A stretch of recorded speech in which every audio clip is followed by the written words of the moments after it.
no palácio do rei Alcino. Desse modo, naquele lugar, rezou o sofredor Ulisses. Enquanto isso, o carro de mulas levava a princesa à cidade. Quando chegou ao glorioso palácio de seu pai, fez parar as mulas no pátio, e se aproximaram os irmãos, que do carro desatrelaram as mulas e depois levaram as roupas para dentro. Quanto à Náusica, ela foi para o quarto. Ali acendeu o fogo a velha Eurimedusa. Ela que havia amamentado Náusica, e foi ela que acendeu o fogo e lhe preparou o jantar. Nesse meio tempo, Ulisses pôs-se a caminho da cidade. Sobre ele Atena derramara um denso nevoeiro, para assim ajudá-lo, e para que nenhum dos feácios o encontrasse no caminho e o interrogasse, desafiando-o a dizer quem era. Mas, quando estava prestes a entrar na cidade, apareceu-lhe no caminho Atena, na forma de uma moça que segurava um cântaro. Pôs-se junto dele.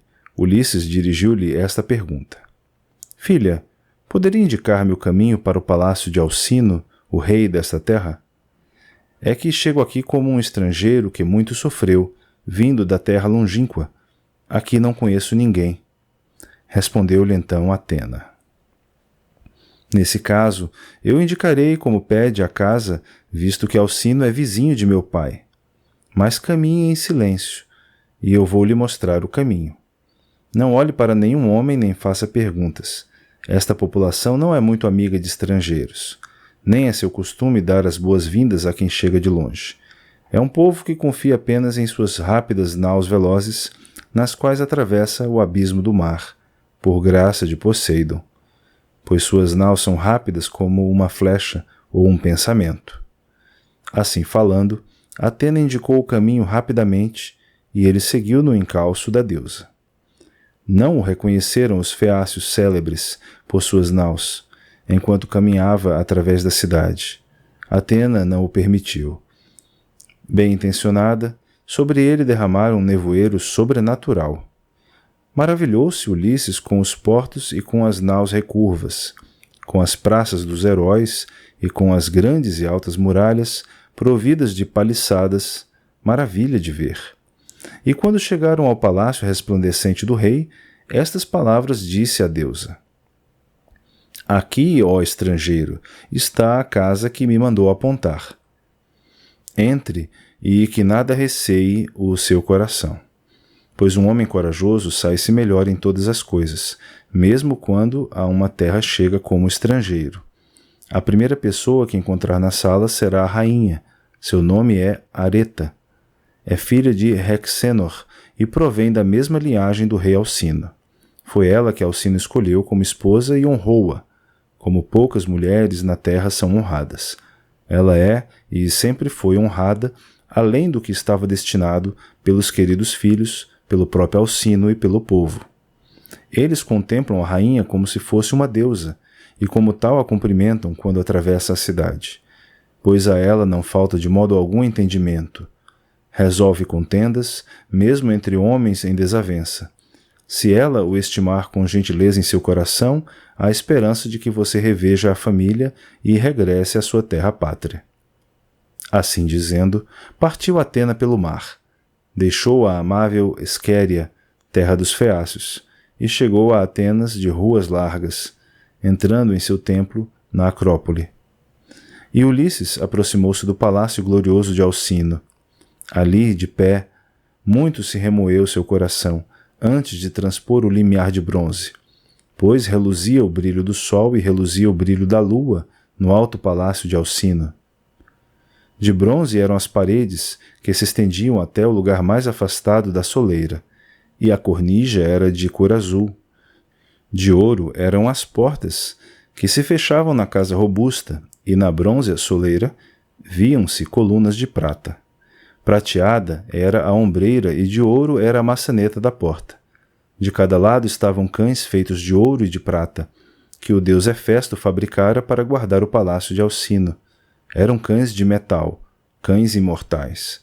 Lá dentro, aqui e acolá, estavam tronos encostados contra a parede, desde a soleira até o aposento mais escondido, e sobre eles havia mantas delicadas, bem tecidas, trabalhos de mulher.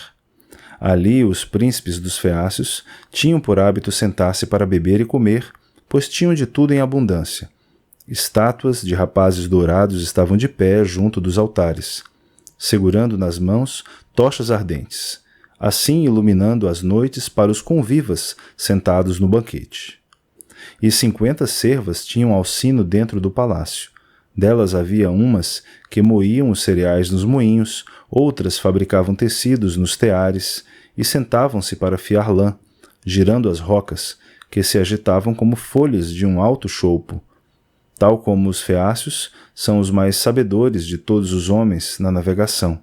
Assim as mulheres têm a perícia do tear, pois a elas deu Atena o conhecimento de gloriosos trabalhos e boa sensatez.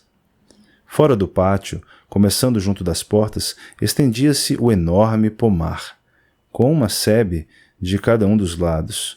Nele crescem altas árvores, muito frondosas, pereiras, romanzeiras e macieiras de frutos brilhantes, figueiras que davam figos doces e viçosas oliveiras. Dessas árvores não murcha o fruto, nem deixa de crescer no inverno nem no verão, mas dura todo o ano.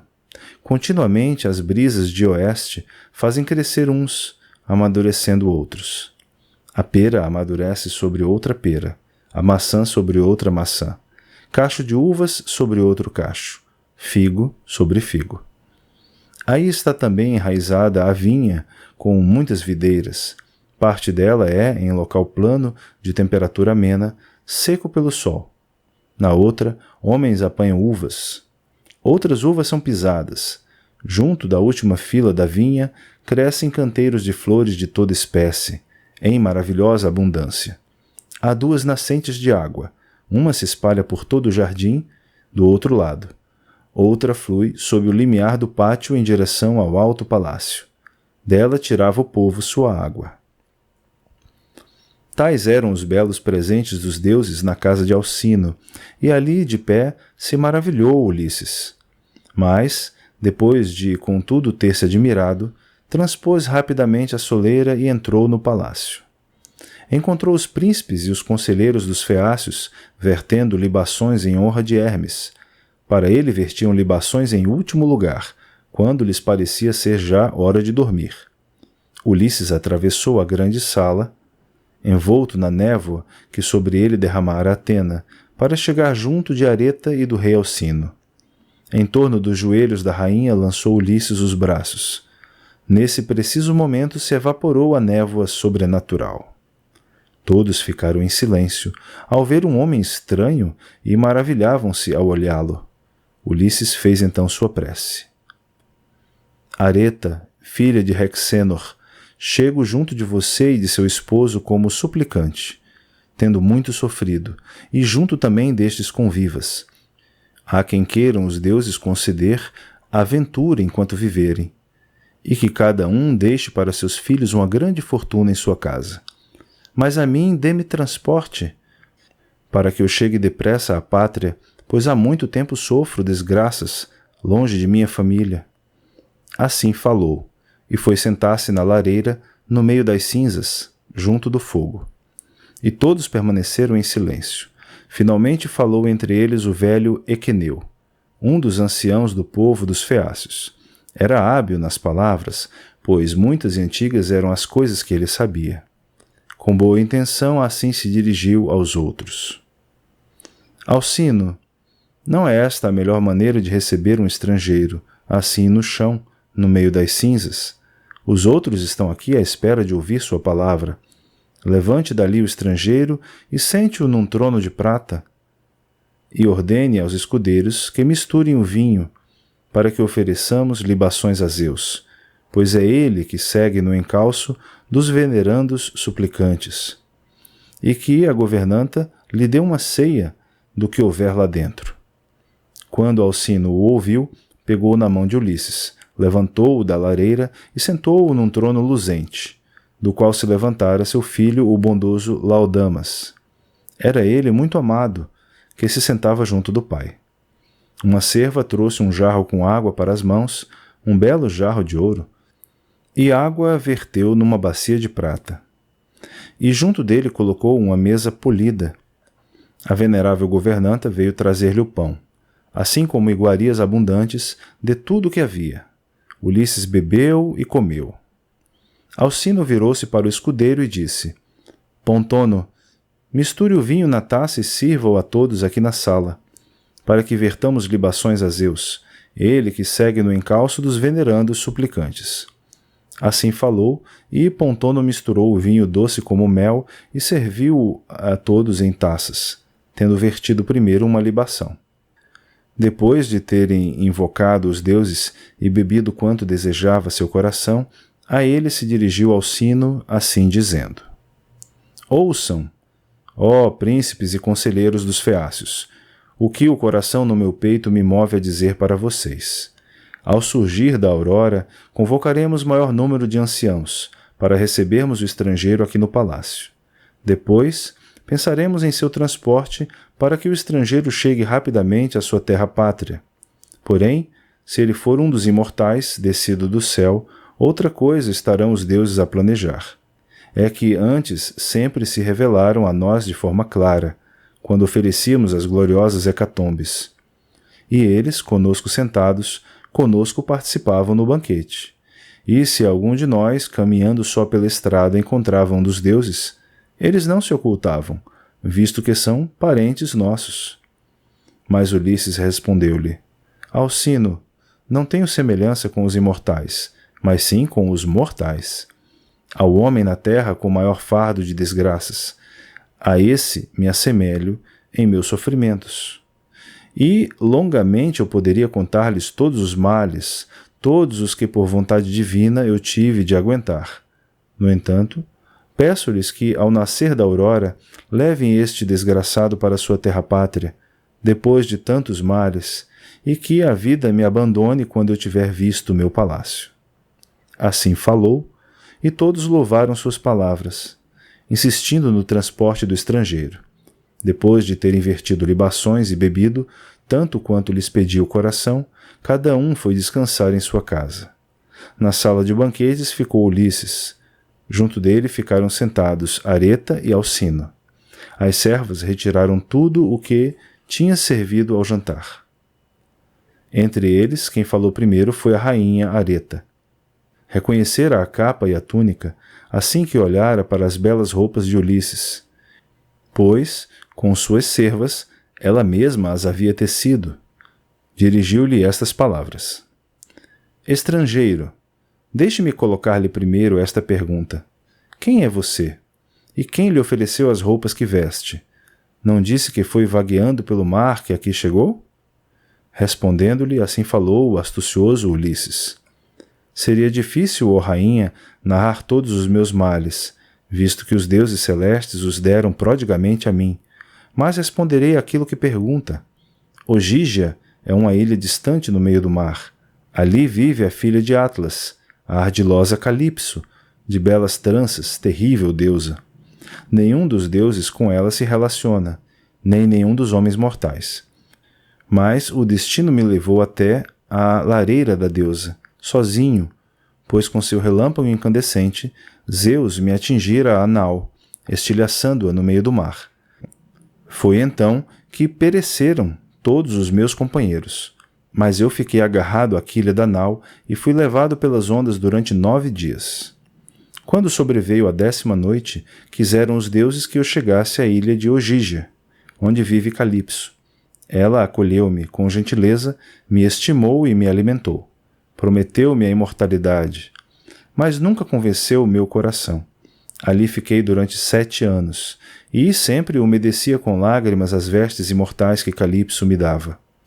Quando chegou o 8º ano, foi então que ela me incitou a partir, ou por ordem de Zeus, ou porque assim ela pensara. Mandou-me embora numa jangada e deu-me muitas coisas: pão, vinho doce e vestes imortais. Fez soprar um vento favorável, suave e sem perigo. Durante 17 dias naveguei sobre o mar. No 18º dia, apareceram as montanhas sombrias de sua terra. Alegrou-se ao vê-la o coração deste homem malfadado. Mas na verdade eu estava prestes a sofrer algo terrível que contra mim mandara Poseidon. Agitou os ventos, encrespou o mar de modo indizível, a ponto de as ondas despedaçarem a jangada. Mas eu atravessei a nado o grande abismo do mar, até atingir sua terra. Reunindo todas as minhas forças, saí da água. Afastei-me do rio e deitei-me num canavial. Aí dormi no meio das folhas. Durante toda a noite, durante a manhã até o meio-dia. Então vi as cervas de sua filha brincando na praia, e no meio delas vi a própria, semelhante a uma deusa. Dirigi-lhe súplicas e ela não se revelou falha de compreensão. Não se esperaria tal coisa de alguém tão novo, pois os jovens são sempre irresponsáveis, mas ela deu-me pão e vinho e deu-me estas vestes. Em tudo isso lhes disse a verdade. Tomando então a palavra, Alcino deu-lhe esta resposta. Estrangeiro, houve uma coisa em que não pensou bem em minha filha. Não o trouxe aqui com as cervas, para esta casa, quando foi a ela que primeiro você dirigiu súplicas. Mas Ulisses, sempre astucioso, respondeu-lhe: Não censure sua filha. De fato, ela me disse para segui-la com as cervas. Fui eu que não quis, por receio e por vergonha, para que seu coração não se encolerizasse diante de tal coisa, pois nós, os homens, somos rápidos na ira. Tomando então a palavra, Alcino deu-lhe esta resposta. Estrangeiro, meu coração não se zanga em vão. Nada há de melhor em tudo que a justa medida. Quem me dera que fosse assim como você, e com entendimento como o meu, aquele que desposasse minha filha, a quem eu chamasse meu genro. Eu lhe daria casa e muitos tesouros, se de bom grado aqui ficasse. Mas contra sua vontade nenhum dos feácios vai retê-lo. Que tal coisa nunca agrade a Zeus Pai. Indicarei para que saiba quando faremos seu transporte. Amanhã. A essa altura você se deitará, dominado pelo sono, e eles vão levá-lo com seus remos pelo mar calmo, para que chegue à sua pátria e à sua casa, ou aonde queira ir, mesmo que seja mais longe que a Eubéia, terra que dizem ser a mais longínqua, segundo aqueles de nosso povo que a viram. Até lá, eles foram, e, sem esforço, fizeram a viagem. No mesmo dia em que partiram, voltaram para casa. Você também ficará sabendo como são superiores minhas naus, como nossos jovens são os melhores remadores. Assim falou, e Ulisses alegrou-se, proferiu uma prece e invocou o Deus. Zeus, Pai, que se cumpram todas as coisas que Alcino acaba de dizer, e que na terra seja sua fama eterna, e que, de minha parte, eu possa regressar para minha pátria. Foi isso que eles disseram, falando um ao outro. E Areta ordenou às servas que armassem uma cama debaixo do pórtico e que sobre ela pusessem cobertores purpúreos e estendessem mantas, e que lá colocassem capas de lã em que ele se envolvesse. As servas saíram da sala com tochas acesas nas mãos.